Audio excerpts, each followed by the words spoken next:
सारी संतों पर मेहर करो, कृपा करो, पूरा साल खुशियों से निकालने का शुक्राना, ब्लेस करने का शुक्राना, इसी तरह ब्लेस करते रहो। शुक्राना। संगत जी, जय गुरु जी। पहले तो सारी संगत को, क्योंकि हम फिर नेक्स्ट नए साल में मिलेंगे, एडवांस में बहुत बहुत नए साल की बधाई। इसी तरह गुरु महाराज सबको ब्लेस करते रहें, हमें रास्ता दिखाते रहें, हमें अपने चरणों में जोड़ते रहें और ये सेवा हम आगे भी बढ़ाते रहें। माफ़ी, आज अंकल ने माफ़ी पे शुरुआत की। महाभारत का जब युद्ध खत्म हुआ तो कृष्ण भगवान द्रौपदी के पास गए। द्रौपदी ने अपने कमरे बंद कर दिए थे युद्ध के बाद, एक वीरान उसमें अवस्था में जा चुकी थी, और कृष्ण भगवान खुद उनके पास चल के गए, द्रौपदी के पास, और द्रौपदी से मिले। पहली मुलाकात युद्ध के बाद। सबसे पहली चीज कृष्ण भगवान ने द्रौपदी से कहा, दुर्योधन को माफ कर दे। कृष्ण भगवान ने द्रौपदी से कहा, दुर्योधन को माफ कर दे। वो द्रौपदी कहती है, कृष्ण ये क्या कह रहे हो, दुर्योधन को माफ कर दूं? आपने सब कुछ देखा, आपने देखा कि उसने मेरे साथ क्या किया, इतना बड़ा युद्ध हो गया, कितने लोग शहीद हो गए, परिवार के कितने लोग मर गए, उसने पर्सनली मेरे साथ क्या क्या किया, मैं उसको कैसे माफ कर दूं?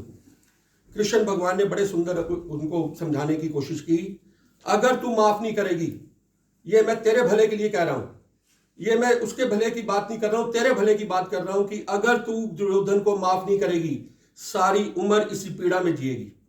जब तक तू माफ नहीं करेगी, ये पीड़ा तेरे अंदर रहेगी। और एक बार ये नहीं कि ऊपर मन से, सच्चे मन से, दिल से दुर्योधन को माफ कर दे, वरना तू सारी जिंदगी जितनी तेरी बची है तू पीड़ा में रहेगी। तो कितना बड़ा लेसन हमें मिला कि माफी करना, वैसे बहुत बड़ा, इसके ऊपर भी बहुत सत्संग है, और माफ करना हमें बहुत बड़ी बख्शिश है। जब हम किसी को माफ करते हैं तो ये समझिएगा कि आप पे कृपा है गुरु की, कि आप किसी को माफ कर पा रहे हैं। ये भी बहुत बड़े सत्संग है इस पे। तो इस माफी के साथ हम रोज सत्संग हो रहे हैं यहाँ पर, और कुछ नई संगत, नए चेहरे आते हैं। आज भी गुरु परिवार के जब संगत आती है, आंटी बैठी हैं, बड़ी डेडिकेटेड आंटी हमारे गुरु परिवार की, तो बड़ी खुशी होती है, और भी कह सकते हैं।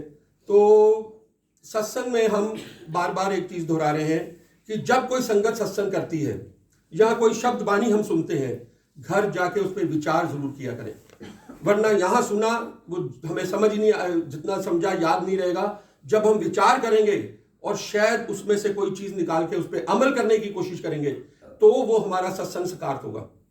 हम रोज इसी बात पे जिक्र करते हैं। कल के कुछ सत्संग, कल एक आंटी का सत्संग उन्होंने सुनाया, घर में चोरी हुई, सैनिक फार्म से आंटी आती हैं, कहाँ बैठे, अच्छा छुपे हुए, चलिए। तो बड़ा सुंदर सत्संग, बड़ी हिम्मत करके आंटी उठी बहुत समय बाद, क्योंकि महाराज का शायद हुक्म था कि आज सत्संग खड़े होकर करना है। तो आंटी ने सुनाया, इन शॉर्ट बात करेंगे, कि घर में चोर आ गए, और चोर आ गए रात का समय, और उनको एक छोटा सा बच्चा एक कमरे में, वहाँ पे चोर चोरी कर रहे हैं, सारा सामान लूट के ले गए, और बच्चा बैठा, बच्चा चिल्लाया कि जैसे मेरे को जितना याद आता है, मम्मा मम्मा, या चाकू चाकू की ऐसी आवाज़ आई। तो आंटी का समझ, हमें उस सत्संग से समझ में आया कि कैसे महाराज ने चोरी सामान ले गए, दौलत चली गई, बहुत बड़ा नुकसान हो गया, पर बच्चे की जान बख्श गई। अब वो इस चीज़ से हमें ये समझ में आई कि महाराज का हम कितना शुक्र करें। हमें शिकायत नहीं करनी, एक शिकायत तो समझ में आ गई कि चोरी हो गई, नुकसान हो गया, पर कितना बड़ा शुक्राना कि बच्चे की जान बच गई। क्यों? कि उनके हाथ में चाकू थे, और सबूत खत्म करने के लिए, हमने बहुत बार ये पढ़ा है, सबूत खत्म करने के लिए, क्योंकि पहचान ना पाए, क्योंकि वो गवाह बन जाता बच्चा, फिर भी महाराज ने उस पर आंच नहीं आने दी। आंटी ने कहा उनके अंकल और उनके फादर बड़े मंदिर से उस टाइम रास्ते से वापसी आ रहे थे। तो हमें बताने की जरूरत नहीं है गुरु जी को, वो जानी जान सब जानते हैं। हमें समझ में आता है कि कैसे वो हमारे हर छोटे छोटे हमारे घर में, हमारे अंदर कैसे वो प्रोटेक्शन करते हैं। तो इससे बड़ी मिसाल और क्या हो सकती है कि बिन बताए वो सब जानते हैं, और कैसे हमारी हर पल रक्षा करते हैं। ये हमेशा साबित करते हैं कि वो हमेशा अंग संग है। बहुत बड़ा लेसन मिला। दूसरी एक आंटी का सत्संग, वो शायद आज आई नहीं है, जल प्रसाद का। देखिए, जब छोटे छोटे हम सत्संग सुनते हैं ना संगत के, उसको समझा करिए कि इसके क्या मीनिंग थे। क्योंकि गुरु महाराज ने एम्पायर स्टेट में भी जब संगतों को बोलते थे कि खड़ा होकर सत्संग कर, खड़े होकर सत्संग कर, तो पर्पस यही था कि महाराज की ब्लेसिंग ज्यादा से ज्यादा लोगों को पता लगे कि महाराज की ताकत क्या है और महाराज की शक्ति क्या है, विश्वास बनाने के लिए। जल प्रसाद की बात हुई कल, एक आंटी को घुटनों में पेन, अब हम पे भी, अब ये तो देखिए विश्वास की बात होगी, अब सब पे असर होगा कि नहीं मुझे नहीं मालूम। आंटी ने कहा कि मैं कितने दिनों से घुटनों की पेन में थी, एज है आंटी की, और उनको तेल मलना मालिश करना करा रही थी। तो एक दिन उनके मन में, कृपा तो उनकी जब होनी है, एक दिन उनके मन में आया कि आज मैं तेल वेल नहीं लगाऊंगी। उन्होंने गुरु जी का जल प्रसाद लिया और घुटनों पे लगा लिया। आंटी का कल कहना था कि जैसे ही उन्होंने जल प्रसाद की ताकत पे तो इतने सत्संग है, हम रोज सुनते हैं, आज भी सुन रहे हैं कि वेंटिलेटरों से संगत उठ रही है। मतलब मौत से लोगों को महाराज ने जल प्रसाद से निकाला, लंगर प्रसाद से निकाला। तो कल आंटी ने सुनाया कि जल प्रसाद से उनकी घुटनों की दर्द खत्म हो गई। अब इससे बड़ी क्या बख्शिश हम समझ सकते हैं? क्या मांगे इनसे, बिन मांगे ही सब देते हैं। तीसरा सत्संग, आंटी ने कल आई हुई थी, पहली बार आई थी पंजाबी बाग से, तो बड़ा ये सुन के बड़ी खुशी होती है कि आज यहाँ संगतें कहाँ कहाँ से आ रही हैं। कोई पंजाबी बाग से आ रहा है, कोई नोएडा से आ रहा है, कोई सैनिक फार्म से आ रहा है, कोई विकासपुरी से आ रहा है, गुड़गांव से तो आ रहे हैं, वो तो चलिए बहुत बड़ी बात है। पर इतनी दूर से संगत की जब हम सुनते हैं कि आंटी अंकल कहाँ से आए, तो ये उनकी बख्शिश है, उनका प्यार खींच के लिए आता है, शायद उनको कोई ब्लेसिंग मिलने वाली बात होती है। तो कल आंटी ने सत्संग सुनाया, गुरुजी से नई नई जुड़ी थी, ज़्यादा मालूम थी गुरुजी के बारे में, और उनके हस्बैंड का बहुत बड़ा ब्रेन कुछ हेमरेज हो गया, कोई बड़ी सर्जरी का बात हो गई, हॉस्पिटलाइज हुए, आईसीयू में चले गए। जब आईसीयू में चले गए, वहां आंटी ने बताया कि उनको हर पल आसपास जय गुरुजी, उनके साथ वाला पेशेंट जय गुरुजी, कोई मिल रहा है जय गुरुजी। मतलब गुरुजी ने कैसे रचना रची कि आंटी ने बताया कि मेरा कोई जुड़ाव नहीं था गुरुजी से, मैं अभी नई नई जुड़ी थी, सुना था, बड़े मंदिर भी गई थी, पर वो भावना से नहीं गई थी। वो तो बता रही थी कि मैं तो लंगर करके भी नहीं आ रही थी, पर महाराज ने वो भी एक सत्संग बताया कि कैसे एक अंकल ने उनको कहा कि लंगर करके जाना है। वहां प्रत्यक्ष दिखाया महाराज ने कि आंटी को लंगर करा के ही भेजा गुरुजी ने। उसके बाद आंटी ने कहा इन शॉर्ट कि जय गुरुजी का माहौल बन गया अस्पताल में, आईसीयू में उनके बेड तकिए के नीचे स्वरूप आ गया, और कैसे उस जय गुरुजी के वातावरण में, ये फैक्ट बात है। आज बहुत संगतें ऐसी हैं जिनको पता ही नहीं होता गुरुजी के बारे में, और गुरुजी की ब्लेसिंग वहां पहुंच जाती है। उस टाइम की भी एक छोटा सा सत्संग मुझे याद आ रहा है, पुराने अंपायर स्टेट के टाइम की बात है। और एक अंकल, मेरे को थोड़ा बहुत धुंधला धुंधला याद रहता है, इतने सत्संग होते हैं याद नहीं रहते। एक अंकल बहुत बड़ी फाइनेंशियल पीड़ा से गुजर रहे थे। हम भी यहाँ बहुत बैठे गुजर रहे हैं, मैं भी गुजरा हूँ, शलभ अंकल गुजरे हैं। एक अंकल और बता रहे थे खुदकुशी करने के मौके पे आ जाते हैं। अंकल के साथ वही लोन्स, रीपेमेंट, ब्याज, परेशान, अंदर उनके बहुत परेशानी चल रही है। और एक दिन उन्होंने सोच लिया मैं सुसाइड करने जा रहा हूँ। निकल पड़े घर से निकल पड़े, और घर वालों को भी आइडिया था इनको बाहर तो निकलने नहीं देना, क्योंकि बाहर जाके कुछ भी कर देंगे, या जो पैसे लेने वाले हैं इनको कुछ ना कुछ नुकसान ना पहुंचा दें। वो निकल गए घर पे कि आज मैंने खुदकुशी करनी है। जब निकल गए तो पूरी तैयारी थी खुदकुशी करने की, क्या प्लान था उनको मालूम होगा। समझने की बात हमारी ये है, उनको आवाज आती है भाटी आजा मेरे कोल, मैं तेरा कल्याण करता हूं। अब अंकल को पता नहीं क्या वाटी क्या भाटी और कौन ये आवाज, पर अंकल का ने बताया पूरे सत्संग में, संगत में, कि मुझे आवाज आई भाटी आजा मैं तेरा कल्याण कर देगा। अब कौन से जन्म, क्योंकि हम सब कहते हैं ना कि मैं 20 साल से जुड़ा हूं, कोई कहते हैं 1 साल से, कोई 10 साल से, हमें नहीं पता हम कब से जुड़े हैं, हमें नहीं मालूम, ये हमारे लिए नंबर्स हैं। पर महाराज ने अपने वचनों में कहा है कि तुसी मेरे नाल कद जुड़े हो, ਤੁਹਾਨੂੰ नहीं पता। पर जब हमारे पुण्य कर्म, ये भी महाराज ने कहा था, जब आपके पुण्य कर्म इतने बढ़ जाएंगे तब वो आपको अपनी शरण में लेते हैं। हम अपनी मर्जी से इनके साथ नहीं जुड़ सकते, हम कोई नहीं है इनके साथ जुड़ने वाले, ये अपनी कृपा से हमें अपनी शरण में लेते हैं।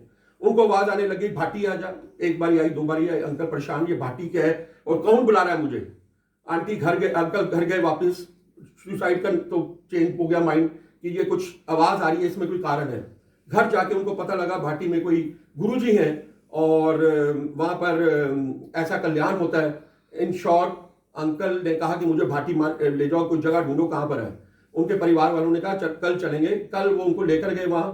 महाराज ने, जब बड़े मंदिर की बात है, महाराज को बिना बताए उन्होंने माथा टेका, महाराज ने उनका कल्याण कर दिया। और आगे अंकल बताते हैं कि मेरे रास्ते ऐसे बन गए, मेरे जरिए ऐसे महाराज ने बना दिए कि कहां से पेमेंट आ गई कि नहीं, कई लोगों ने उनके लोन माफ कर दिए। मतलब ये तो मेरे साथ पर्सनल इतिहास है, इसमें तो 2 राय नहीं है।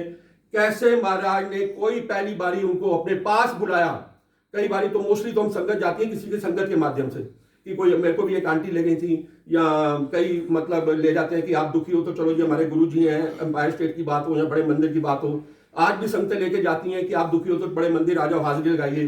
तो कहने का सिर्फ हमें कल इस सत्संग से समझ में आता है आंटी के उस जो आईसीयू वाले अंकल के साथ, कि महाराज को जब कृपा करनी है उस टाइम पे भी महाराज जब अपने चोले रूप में थे, रात को 12 बजे 1 बजे 2-4 संतों को लेकर एम्स चले जाते थे। एम्स जाते थे, उनको पता नहीं होता था संगत जो बेड पे है कि उन्होंने कभी गुरुजी को देखा नहीं, कभी गुरुजी को माना नहीं। वहां जाकर उन्होंने खुद जाकर पेशेंट्स जो संगत थी जाकर हॉस्पिटल में ब्लेस किया। तो ये महाराज की लीला हम नहीं समझ सकते, इनके चमत्कार हम नहीं समझ सकते।